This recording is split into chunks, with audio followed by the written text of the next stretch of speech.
Ibáñez. We're going to start the plenary session with Stephen Berry. Stephen Berry is the James Burroughs Moffat Professor of Economics and Director of the Division of Social Science at Yale University.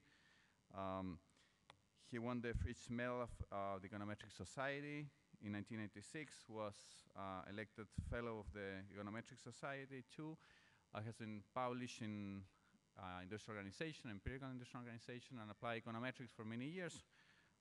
From him, we have learned how to estimate discrete choice of models of product differentiation, mergers. We have learned about the airline industry, the radio industry, and now he's going to talk about inversion indices and instruments, identifying differentiated products demand. Please welcome Stephen Berry.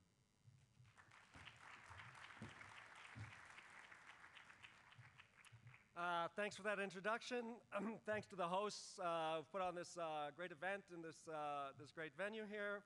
And thanks to everyone who caught very early buses. There are actually more people here than I expected. Very early buses and lots of traffic. So I had a guilty thought. Would I have gotten up to come to my own talk? So I really appreciate everybody who made those early buses today.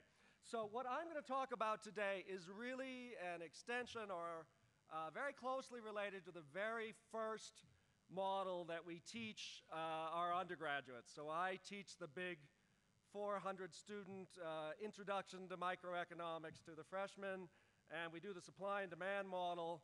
And I actually love that model. It's one of the reasons I like to teach intro. I actually love just simple economic models. You put up that model, you can talk about partial equilibrium, you can change the equilibrium, you can put in a policy, and you see the results. So, everyone else is talking about, the financial crisis, which is pretty good in the vertical dimension right now, pretty topical. So, but according to my own principles, I should differentiate. So let's talk for a minute, say, about environmental economics. So in that freshman class, you might give an example. Policymakers are concerned about pollution. They may want to put a tax, say, on automobiles that get bad gas mileage, and we'll draw a little graph that shows that's going to raise the price, it's going to change the number of fuel-efficient cars that are purchased. Now, a couple things about that that'll be relevant to the talk today. One is that in the freshman class, you can show them the direction of the effect, but obviously you can't show them the magnitude of the effect. And so we're actually interested in estimating these things. If you want to do it seriously, you're going to have to estimate it. And then, of course, once you start thinking seriously about estimation, you're going to want to ask which aspects of the model really don't fit very well. And there are a bunch of things you could think about with automobiles. You could think about, the production side, treating it more seriously. I've done some of that. You could think about dynamics, either the production or the demand side. I haven't done that in automobiles, but I've done it in other contexts. Pretty good question. But another thing you might immediately notice is that there's just not a thing called a car. There's not one thing called a car. There's not one thing called a fuel-inefficient car.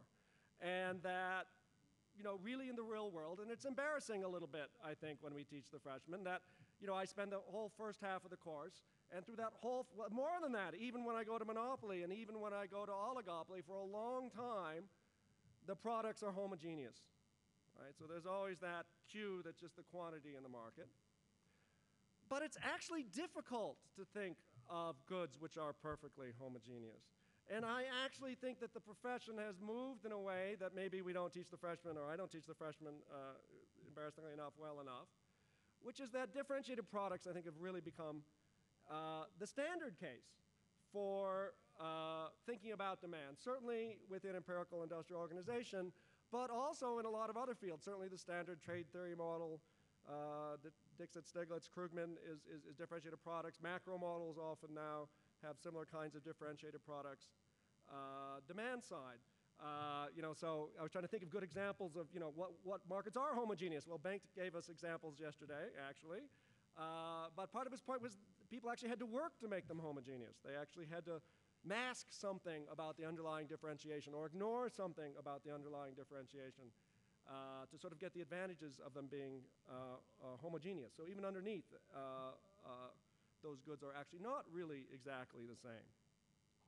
So we'll come back to some more examples, but what I want to talk about today is that first question I said, admitting that things are differentiated, how are we going to learn the relevant elasticity so that we can't just tell you the direction of effect, the prices will go up or something will change, people will buy less, but by how much?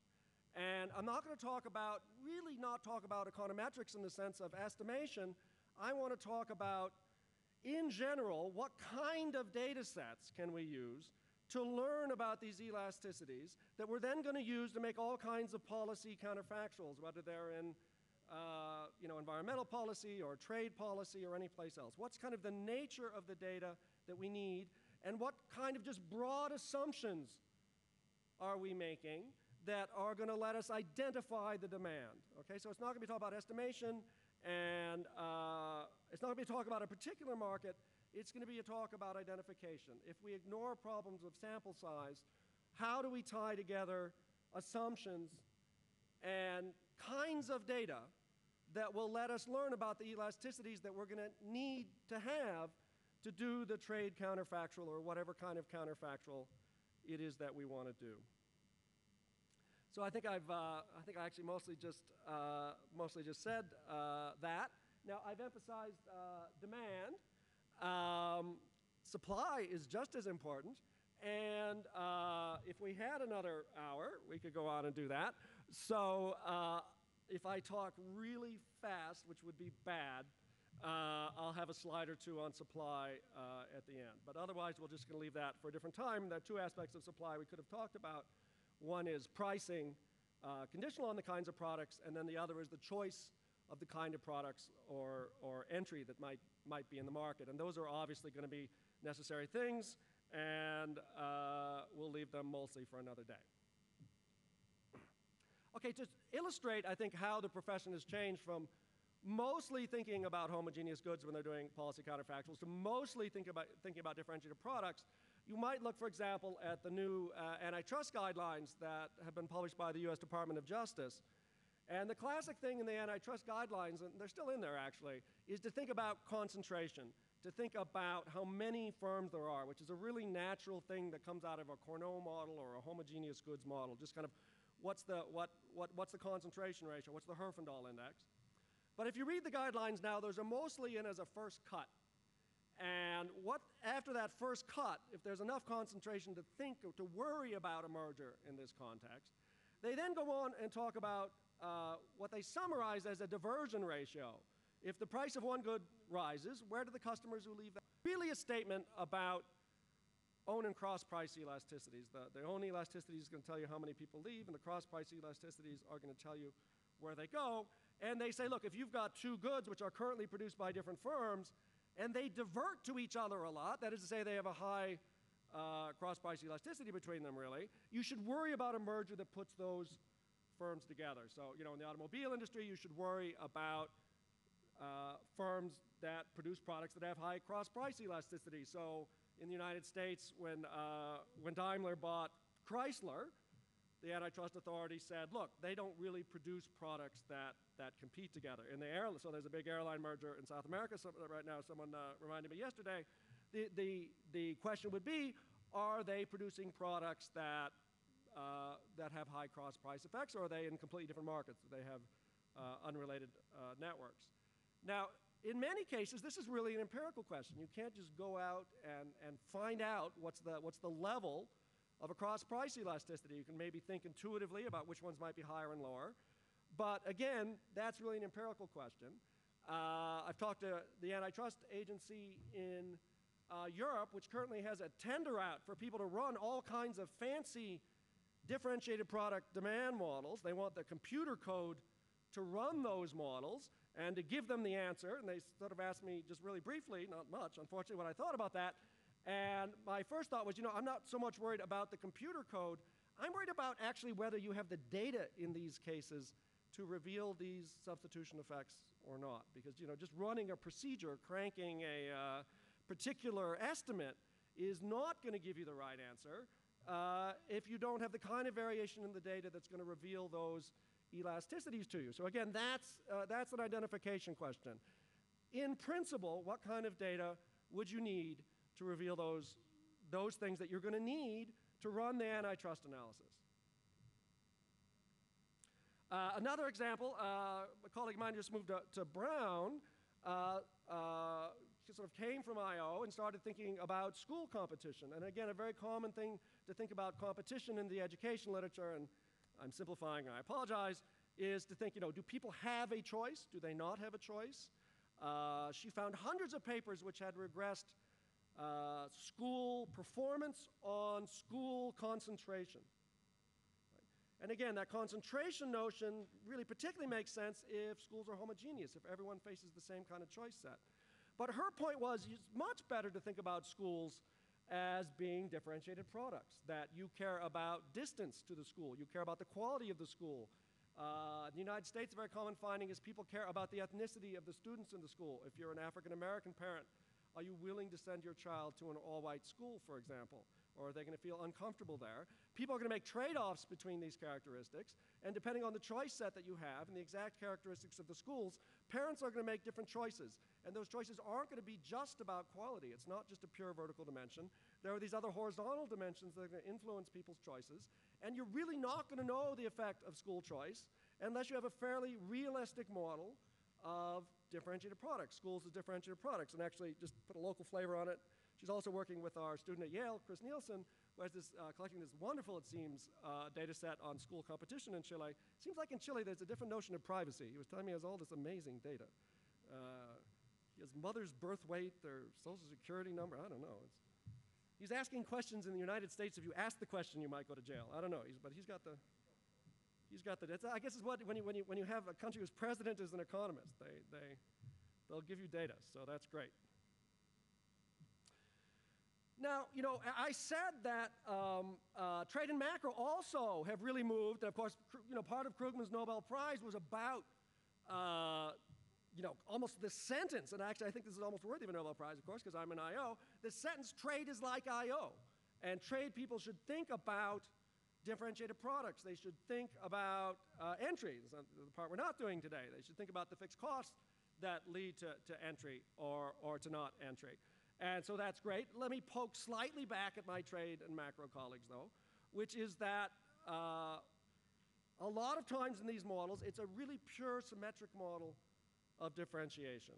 And one nice feature, if you're a theorist or you're a macroeconomist, is that you can actually sort of estimate or calibrate those models off of almost no data, right? So you assume a model, it generates constant markups, CES, production, you can, if you give me that sigma parameter, which came from somewhere, I can calibrate the rest of the model, not from any change in the data, not from any variation in the data, just from levels. So levels of data are transformed via functional form assumptions and optimization assumptions into elasticities. And of course, to microeconomists, this is an amazing thing, that you can take data where there's no variation, right, and then come up with an elasticity. Right? So this is kind of the other extreme here, where people make really strong assumptions, calibrate to almost no data, and make big conclusions. I just read a paper recently.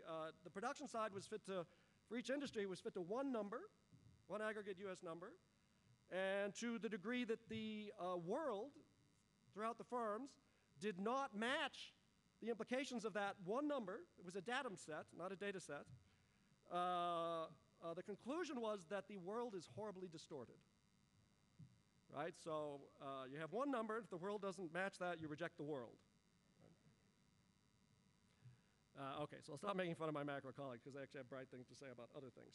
So on one side, you might think, if we're thinking in terms of empirical I.O., on one hand, we kind of face a kind of macro side critique, which is that you could make strong enough assumptions and you wouldn't need variation in the data. And on the other side, we have sophisticated micro colleagues who say, you're building up to more and more complicated and supposedly realistic models of differentiated products and supply and oligopoly competition stuff, but you're making, you guys make fun of the macro people, but you're making a lot of assumptions, aren't you, along the way? And maybe it's just harder to tell in your model that the assumptions are leading to the answer. So it's really easy with the CES or Cobb-Douglas production function thing that the assumptions led right to the answer with no data. Maybe we're making lots of assumptions using lots of data, but our model's just so complicated that in the end, the model has determined the answer anyway. So how do we tease apart the assumptions that we're making, the functional form assumptions that we're almost surely going to make of necessity, to do some empirical work. Our work is, in the end, it's not going to be assumption-free. How do we tease those apart? And again, that's the question of identification. What's the fundamental tie between the assumptions? If we didn't make those functional form assumptions, would we have any hope of learning about these questions? And what kind of data would we need? And which of the assumptions seem critical, or which of the assumptions have we not succeeded in relaxing? So today, and not very long, and again, I'm going to try to skip the end parts rather than talk too fast, which is not my natural state at all. I'm going to give an overview of some joint work with Phil Hale, a little bit with Amit Gandhi as well, on formal identification and differentiated products models. And this is motivated by these broad questions in environmental economics, educational economics, antitrust and trade and so forth, but also intended something as a response to, I think, a very serious critique that says the models that people are estimating may only be generating answers because of the functional form assumptions that are being made. Now, I'm going to focus, there's a big theory and empirical tradition in using discrete choice models to think about differentiated products. I'm mostly going to think about that kind of model. But actually, particularly if we've only got market level data, at the market level, you don't see any discrete choices. You just see market shares.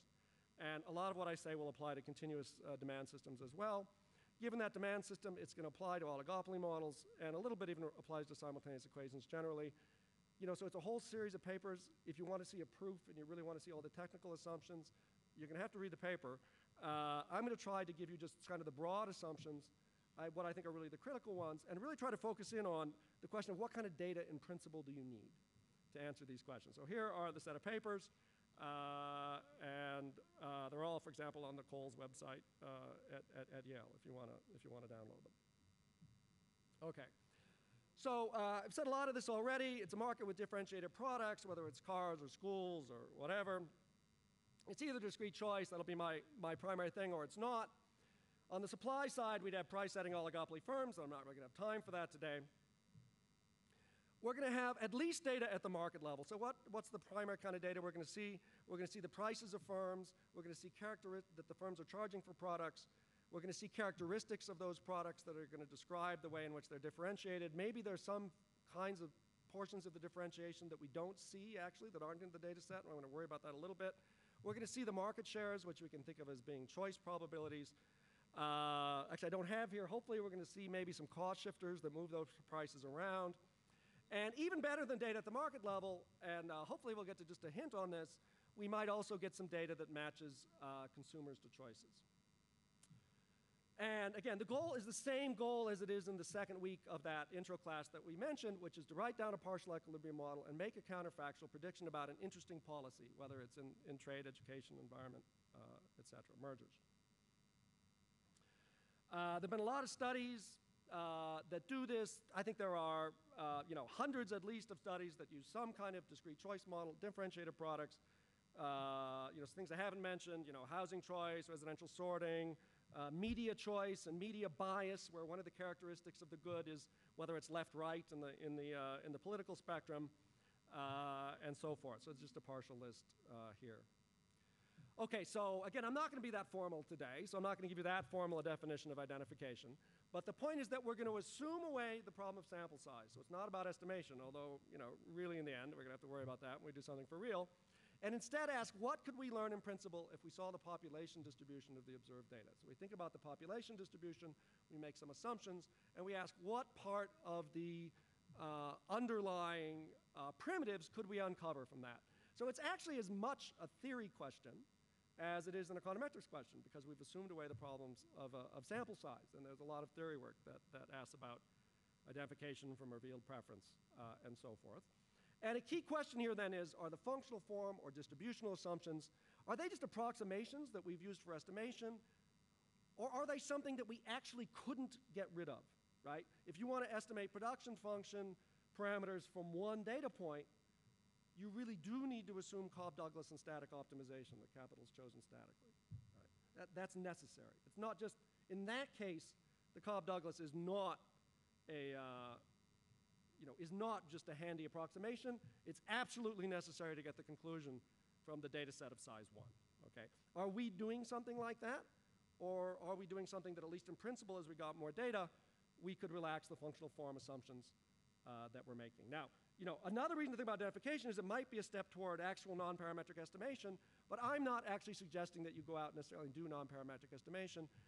I sometimes have hundreds of products in my data set, and probably I'm going to have to make parametric assumptions in the end. I'm just worried about whether they were essential to the result or whether, in some sense, I'm using them to smooth the data and reduce the dimensionality. Okay.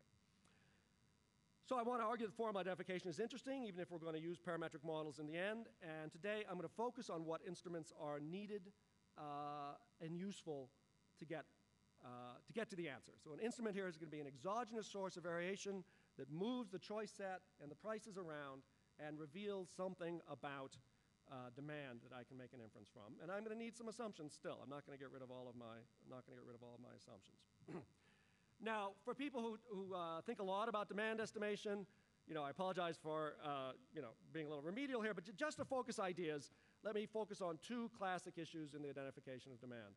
So one of them is the endogeneity of prices, and we could expand this to think of the endogeneity of characteristics and the identities of the firms as well. And of course, the classic problem here would be that sometimes when we see high prices, the price is high because demand is unobservably high, and it'll look like demand doesn't respond to prices. We might even get demand sloping the wrong way. I just read some of the ag literature. They have this problem in supply. A naive supply function often slopes down. Right? But that's actually because, only because of endogeneity. They're actually getting something more like demand than like supply. And the other classic thing then is, and this is particularly true when we get to differentiated products where we have a high-dimensional problem, we're going to want to make some kind of functional form assumption to reduce the dimensionality of the problem. But in the limit, you can make a functional form assumption that is so strong that it guarantees the answer, that really you're getting the answer off of the functional form. So in some sense, we want to estimate something interesting about the functional form. We want the functional form to be flexible enough that the data is telling us something about the substitution patterns, and we're not letting the functional form overwhelm the data or leave it up to the functional form to give us the answer. And this happens with a lot of the functional forms that people actually sometimes use, and we would rather get those from data. So how are we going to model endogeneity? The fundamental problem of endogeneity is that price, we worry, is correlated with an unobservable component of demand. And it's an odd feature of the discrete choice literature that, despite being a great and well-developed literature, until, 15, 16, 17 years ago, it was pretty common to model a discrete choice demand system with no unobservable in it at the level of the market, and therefore there was no problem of endogeneity that ever came up. And I think the tradition now, and I've certainly pushed for this in empirical I/O, is to at least have one unobservable at the level of the market and the choice, the product. And that's going to do a couple things for us. It's going to explain why we don't get a perfect fit to data, the same way a residual in an econometric model always does that for us. And the other thing it's going to do is it's going to give us a way of talking about the endogeneity of price. That endogeneity is going to come from the correlation between price and that unobservable. And you see it's going to cause some problems, though, because we're going to have something that shifts up and down the demand for one good, but this is a demand system, and as that unobservable shifts up and down the demand for one good, people are going to substitute, and it's going to shift up and down the demand for all the goods. And so a single unobservable is going to be hard to tie to one product unless we make some assumptions. And so some assumptions are going to be needed here to make that connection.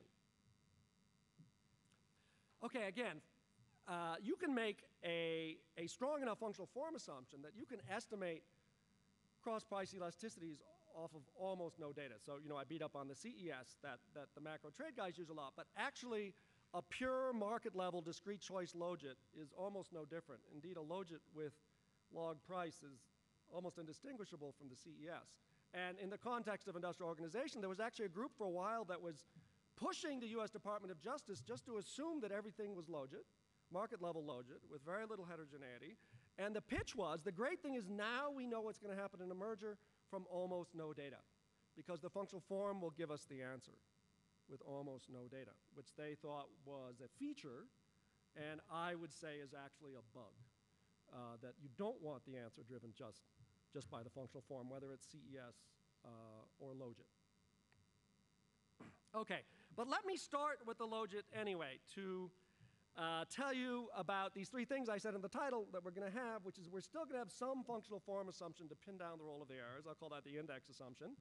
I'm going to pull that error out of the demand function, that index out of the demand function by inversion, and then it's going to be in a context where I can actually think easily about instruments, and that'll be the end part of the talk. So let's do it first for the logit, which isn't a good model, okay? And I'm sorry, now I've got a couple equations starting to show up, and the tree's in the way. But there we are. So you can, in the front row here, you're going to have to trust me a little bit. So simple logit demand function. I've got utility. It's a function of an x, which is the characteristic of the good, p, which is the price. What's the funny squiggle there? The Greek letter xc. Someone will correct my pronunciation later. That xc is the product level unobservable, and it's going to shift. It's like an error, market level, product level error. It's going to shift demand for this product up and down, and then a classic logit error at the end. And I would note here that there's really just only two things in this model. There's an index at the level of the product market, and then there's the epsilons, which are the logit errors, which are these ID things that generate the choice probabilities. And that's the only features of the model, is the index and an epsilon. And there's a classic logit share function. Everybody loves the logit because that's a closed form. But for my purpose, what's nice is that it's easy, it's classic, to transform those share functions into a linear equation that's linear in that index, and the errors enter the index. So if I invert the market share function, that is to say solve for the index, I end up with something that just looks like a linear equation, okay, which is really nice now. And one error in that equation, which is the error for this good, and price is on the right-hand side, and the demand error is on the right-hand side.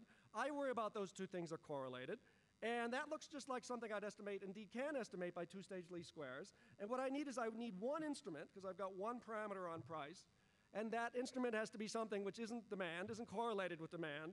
So maybe it's a cost shifter, or since it's maybe an oligopoly, it could be something that changes the markups, say the number of firms, if we think that's unrelated to the demand error. I need one instrument for price, and I'm done. That's the sense in which we need some variation, but not much, to estimate the pure logit. But the point is the logit model has ridiculous substitution patterns. All that matters is that index. The individual x's don't matter at all. In the automobile market, what it tells you is that cars, every car, when you increase its price, the most common, the best substitute for that is the most popular car, okay? So if you increase the price of a sports car, and for many years the most popular passenger vehicle in the United States was the Ford full-size pickup truck, the most common substitute, according to the logit, for that sports car will be the Ford full-size pickup truck. And that didn't come off the estimation. That came off the functional form. So that seems wrong. So we want to extend that. In practice, people are going to pick functional forms that get more complicated and more flexible and let the data do more for them. So for example, the nested logit has this nesting structure where at least we allow substitution patterns to be closer within a nest or a group of products and less close if you're moving across nests. And that gives me one more parameter in the inversion equation, which means I need at least one more instrument. It turns out what I need to instrument for here is a function of the shares. So now I have to instrument for a price, and for a function of the shares, the specific function of the shares in this case turns out to be the within nest share of the product that you're thinking about. So for example, the number of products in that group or nest, if you thought that was exogenous, which you might not. More complicated are random coefficient logits, where instead of just having nests, we have random coefficients that go on each of the x's. Some people like big cars, some people like small cars, some people like expensive cars, some people don't care so much about the price, some people like fuel-efficient cars. This introduces a whole set of parameters which are, for example, the variance of those random coefficients. And the bigger is the variance, the more people will substitute to similar products in the x space.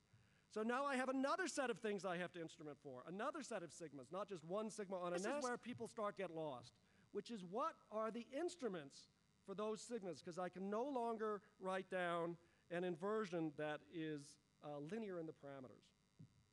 So what instruments have people suggested in the literature? Well, cost shifters shift price. So those seem like natural and good supply and demand first couple of weeks of the intro class instruments. Proxies for cost shifters. Hausman has a model where there are many markets, there are common cost shocks but not common demand shocks, and prices of goods in other markets are therefore cost proxies. That's a strong assumption, but it gives you a cost proxy. People call that the Hausman instrument. BLP, Barry, Levinson, and Pake is a paper that I wrote. We use the exogenous, so-called, at least assumed, characteristics of other goods on the grounds that my X affects my product demand. As I get better or worse substitutes in the X space, we can see how much people substitute. So those are the so-called BLP instruments. Another set of instruments people have proposed are what I would call the Waldvogel instruments. And this say if you can condition on the demographics of this purchaser, the demographics of other people in the market may be shifting the price around. If you're poor but other people are rich, prices in your market may be high. If you're of a particular ethnicity, there may be many other choices of restaurants that appeal to people of your ethnicity. Otherwise, there may not. So it shifts prices and the availability of products, maybe, if we assume some things away. Are any of these instruments right in complicated models? Are the BLP instruments ever correct? It's hard to prove in the random coefficients case. It's hard to prove that those instruments aren't somehow just exploiting the functional form. So, okay, a little bit of a model then. Consumer I, market T, products J. X's, I've already said, are, let's say, exogenous observables. P's are endogenous observables. For now, let's just deal with price. The C's are these market cost-specific unobservables. There's a choice set. I'm going to say the number of choices in the choice set stays the same. Choice set is the market. A product is a good or a choice, however I want to talk about these things. Now, one thing we realized, and I think it was really sort of our fundamental breakthrough, is that it's actually easier to think about a pure random utility model as just specifying a random distribution for utility conditional on the things that we see and don't see. So the things we see are X's and P's. The things we don't see are the X's, the shifters. Rather than writing down a functional form for utility and a distributional assumption on taste shocks, and worrying about whether we can disentangle the functional form from the distribution of tastes, it's actually easier just to go right back to the beginning of the random utility literature, right back to the late 1950s, when people said the actual thing we want to think about is the distribution of random utility. And the key assumptions here are going to be, first, that all of the C's, if they were general, that would be general, but we're going to assume that they're just scalars, one for each product. And then we're going to make this index assumption, which is that we're going to pull out one of the product characteristics at least. There can be more if you want to enter an index of that unobservable. And that's going to tie down that unobservable to this product and help me solve this problem that the unobservables are shifting demand for all the products. That ties this unobservable to this product. But that's really this functional form assumption is in all the other models. We're going to keep it, but we're going to drop everything else. The logit errors, the random coefficients, the nests, everything else about the functional form we're going to drop, and we're just going to say that conditional on this index, conditional on the other X's, conditional on the prices, there's some random distribution of utility. That's the primitive that generates demand, is that distribution of random utility in a discrete choice model. Okay? And sometimes we can generalize this index so that it's not linear in X, but I don't really have time for that. Now, the key thing is that we're going to integrate over utility in the usual way, in the McFadden way, from a discrete choice model. If we only have market level data, this is going to give us a market share function at the level of the market. I'm going to condition on all the other X's that don't enter the index, although they're not in my notation, they can enter completely generally. And that conditional on those other X's, which are general, that gives me the market shares, product J, market T. The sigma function is the share function as a function of the index and prices. The first question would be, if I specify nothing about that function other than the index, and I'm going to make some instrumental variables assumptions about some things that are exogenous, that aren't correlated with the errors, can I identify that function with no other distributional assumptions, not logit, not random coefficients logit, nothing? If I want to get back to utility instead of market shares, I am going to have some kind of quasi-linearity to map choices back into utility. But you might want utility for welfare, for mergers. We don't need it.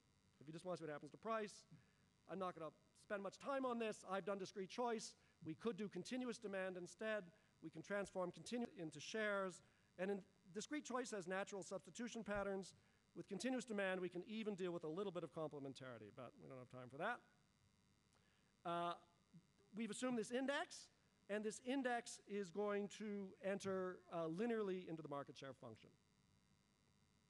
sorry, not linearly, not linearly, sorry, monotonically in the market share function. So think of the index as being something where if that index gets better, demand for this good gets up. If we're in a discrete choice world where everything's a substitute, demand for everything else is going to go down. And a little bit at the end, although I'm getting a little suspicious of it, maybe we'll come back to this case where it's not the pure market level, but we also have data on consumers within markets. This is a classic kind of McFadden setup where we're going to have interactions between product characteristics and consumer demographics. How far you live from the bus is going to shift your utility that you get for taking the bus to work. Okay, I've already said that about multidimensional demand, so I'm going to keep going here. In the logit case, in the nested logit case, and I didn't show it to you because it's complicated, but in the random coefficient logit case, in the BLP model that people crank through without thinking now and sort of horrify the authors because they're not thinking anymore. All of these have this linearization of the model by solving out for the index as a function of the shares that we observe, all the shares that we observe in the market, and all the prices that we observe in the market. But we haven't made a functional form assumption, so how are we going to think about this inverse that linearizes the model in the error when it's non-parametric? And the key thing that we're going to say is we need a proof that whatever the model is, under our assumptions, that inverse is unique. If it exists because the data was created. If it's unique, we can think of the inverse equation as the estimating equation, estimate the inverse equation, which is linear in the error and is amenable to natural non-parametric instrumental variables assumptions. And having uncovered the inverse, which is uniquely related to the share demand, estimating the inverse will be the same as estimating the demand. So let me just talk briefly about what we need for that inverse. We have a paper on this. It's a separate paper now. Prior inversion assumptions required strong substitutes often for all the goods. And yet a lot of natural discrete choice models, hoteling models, vertical models, a lot of the goods don't directly substitute to each other. They only substitute to their neighbors. So we want to use a model that can handle at least weak substitution. At least some goods don't substitute to each other because they're not next to each other in the product set. And that's a natural thing about all kinds of theory models of differentiated products. As I say, think of the hoteling model, which we'll draw in a second. Now, we're still going to need some strong substitution. And a good is going to strongly substitute to another good if when I raise the delta or lower the price of one good, that directly diverts, I guess in the antitrust language, consumers from good K to good J. In that case, good J and K are substitutes. Okay? And we don't need every good to substitute, but we're going to have a good which is the outside good. It could be just a good we picked arbitrarily, and we can play with it, pick the one that makes us happy. Or it might be really a natural outside good, like I don't buy a car is a natural outside good for the car market. Or, you know, exactly. I don't go to college is a natural outside good in college choice. There must be some path of strong substitution from each good to the outside good. And if we have that much strong substitution, we can prove the uniqueness of an inverse in either this quality index or in price. And so that's actually a new result, and it lets us deal with all kinds of models. I'm not going to skip the notation, and I'm going to go to the pictures. The problem with the pictures is they usually wake people up, and now you're blocked by the tree, so I'm going to have to use the tree instead. So think of the products as being dots at the endpoints of the tree there, okay? And if one branch goes to another branch that's on a dot, those two products substitute. Okay? The tree then features connected substitutes. If we treat the bottom as being the outside good, and the first branch of the tree, let's say the little first branch there is I don't buy the good at all, and then I go on to all the other choices of buying all the other goods. Okay? And indeed, I think if I turn the tree upside down, it has a nested structure and looks a lot like the nested logit. Okay? So that has a nested structure, and we've introduced the tree model of competition, which is connected substitutes. Or you could think about a vertical or hoteling model on the line where we just make the outside good one of the products, say the one at the end. The product at the top substitutes to the next product, substitutes to the next product, substitutes to the next product. And so we have the connected substitutes, and we know we have a unique inverse. Or the star is like the logit. All the products substitute to all the other products. The V there is like monopolists that each only substitute to the outside good. We can handle all of those cases. And once we can handle all of those cases, we know that the inversion is unique. And so we can write this as the estimating equation. And we can write it as the estimating equation, and we assume that the index was linear in the error, so that was an assumption I apparently needed. But now I've got a model that's linear in the error. And on the other side of the equation, on the right-hand side, I've got an unknown non-parametric function of some observables, the shares and the prices. The prices are in there because demand is shifted when the prices change. The shares are a little harder to think about, but think back to the nested logit, where this function of the shares generated how important were the nests. The shares and how that function varies in the shares is telling me the nature of substitution. Different models with different substitution patterns, vertical, hotelling, nested logit, logit, random coefficients logit, behave differently as you change the shares. So in the completely non-parametric case, what I'm going to do is I'm going to make some assumptions like mean independence at the bottom, or fully independent, full independence, between that unobservable and something that I'm going to, thereby assumption, call instruments. They're uncorrelated with the error. And the question is, the identification question then is, what instruments do I need? I'm going to assume, or I'm going to hope that it's true, that they're uncorrelated with the unobservables, and I need them to shift price, and I need them to shift shares. Okay. So given those instruments, I'm going to call upon some theorem from the non-parametric IV literature. If this was an econometrics talk as opposed to an identification talk or broad talk, we would sort of go through the details of the proof. But for example, we can refer back to Newey and Powell or other sort of classic literature in the non-parametric instrumental variables case. And we've extended that literature a little bit, but that's not the point today. So let me look at that equation up there. Again, shares and prices. In the fully non-parametric case, if I've got J products, there are two J products on the right-hand side, the prices and the shares. In the nested logit, we recall, the shares were on the right-hand side, parameterizing the substitution patterns. What instruments do we have? The x's. Let's say that one x we put in the index is exogenous, uncorrelated with the shocks. Maybe the shocks show up after we choose that x. Those instruments are available. Those are like the BLP instruments, characteristics of own and rival goods that move around the choice set. That gives me J. Think of those as shifting around the shares, conditional on the prices, those x's. That lets me learn about the way the shares enter the inverse. That lets me learn about the substitution patterns. Good, I've learned about the substitution patterns. How am I going to learn about prices? The BLP instruments in this fully non-parametric case are not enough. Give me cost shifters. Cost shifters are going to shift around the prices. So exogenous changes in the choice set, like the x's, plus some cost shifters, will non-parametrically identify the substitution patterns. Variation in the data that can identify the substitution patterns with only this very weak functional form assumption that's left over, not the logit errors, not the random coefficient, not the nested logit, but only this index assumption. Okay. Now, there is an issue here, though. There are a lot of cars in US data sets, 100, 200, maybe different kinds of cars. That's with a little bit of aggregation. Am I really going to non-parametrically estimate and identify that function? I would need a cost shifter for every car. I would need a different x for every car. That's actually not so bad. Different cost shifter for every car is tough. Now, in some ways, that's going to interact with the actual estimation problem. Estimation, which I'm not talking about, is going to have trouble with super high dimensionality. So in the end, I'm probably going to impose some kind of functional form assumption.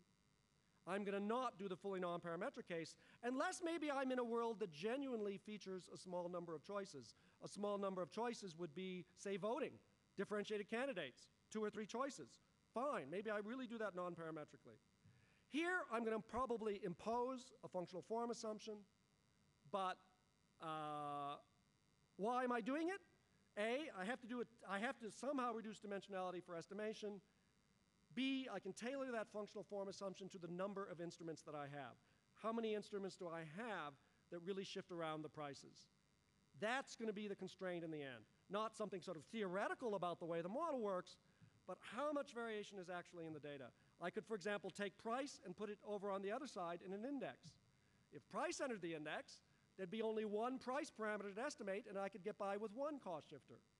Fully non-parametric, I need an instrument for every price. Models in the middle, I'll need more than one instrument, but fewer instruments than the number of goods. And that's the practical way that we're going to proceed.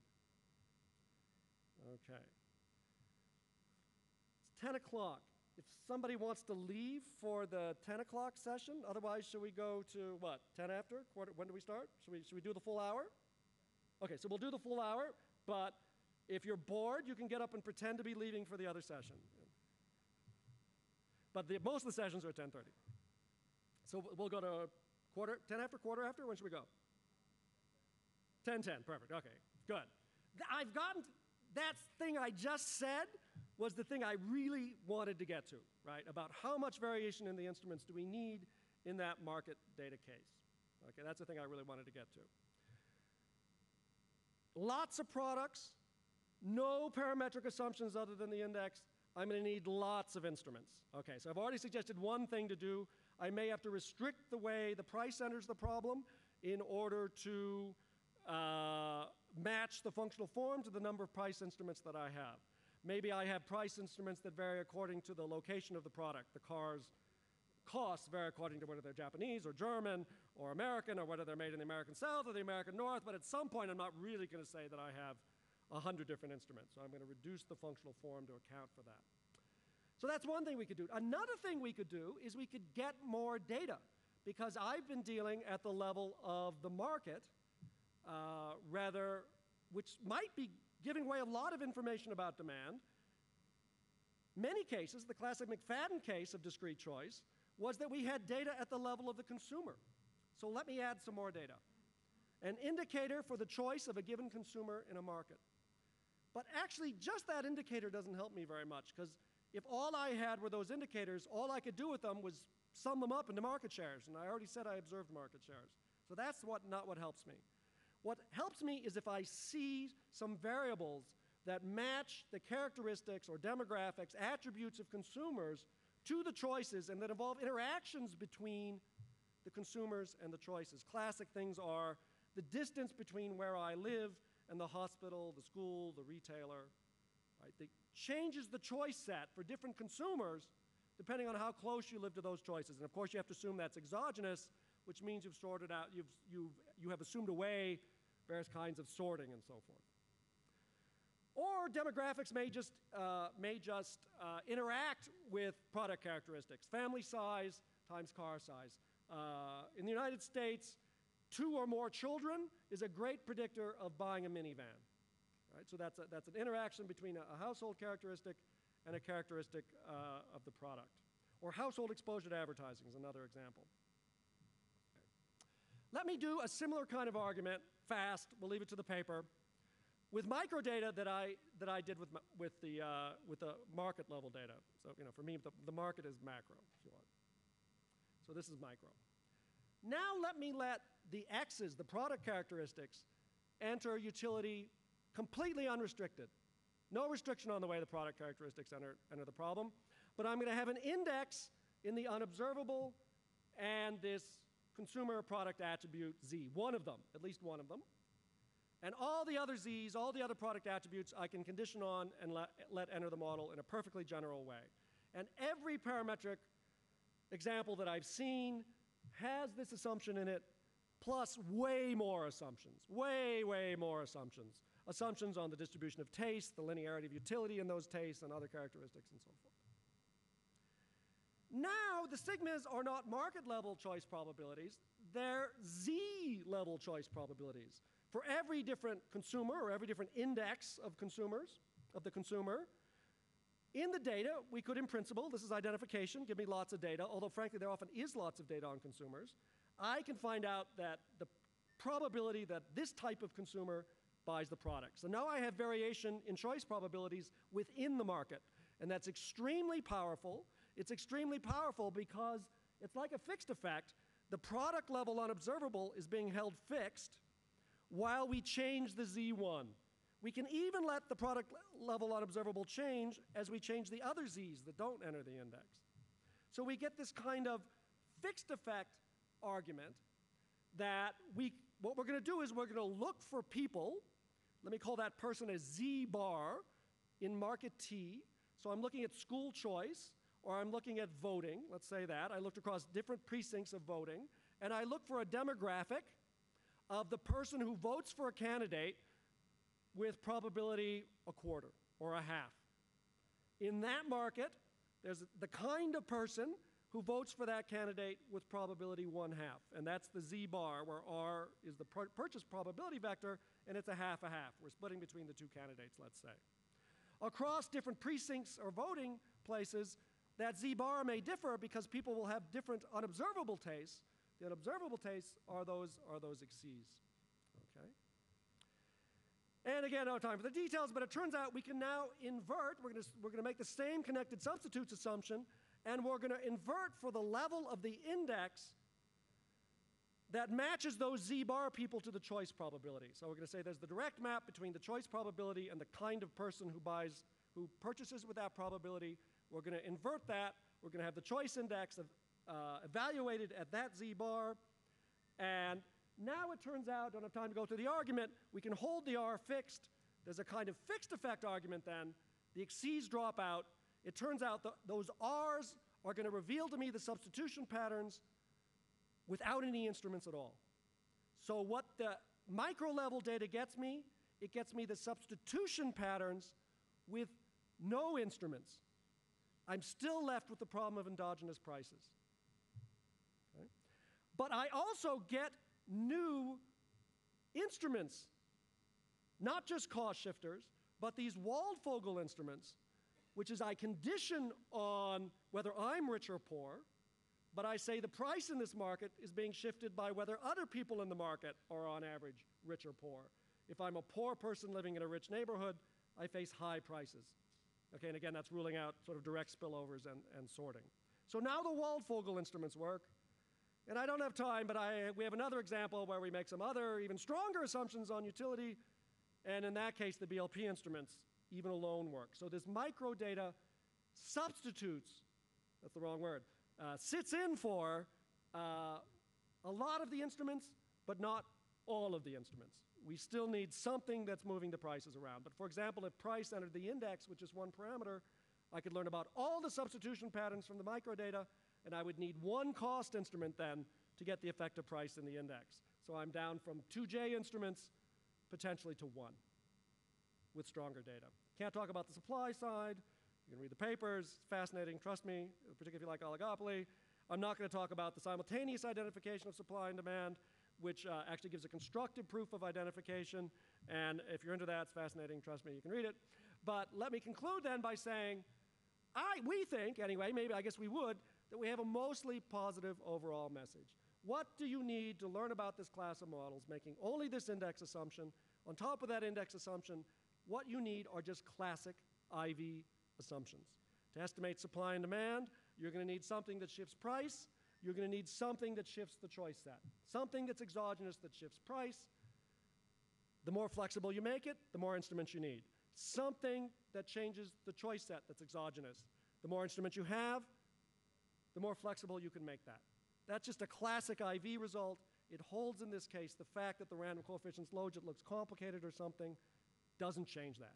And if you add microdata, you need even fewer instruments. The micro substitution patterns across different kinds of people can reveal to you how people substitute across the goods.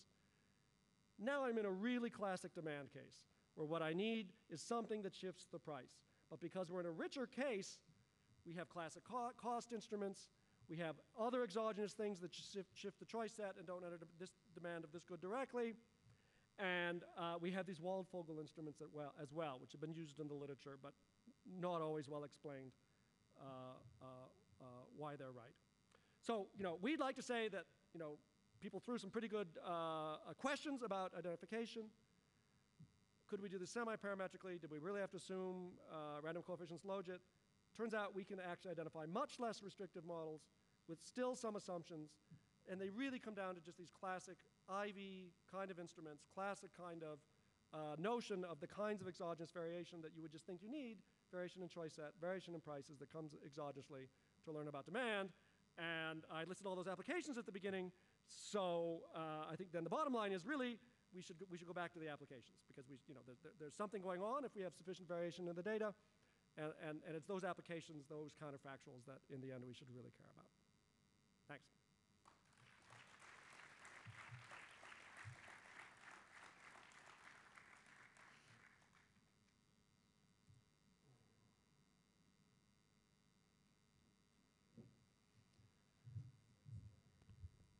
We still have 1 or 2 minutes if somebody is really willing to ask something. We're going to have room for one question, maybe.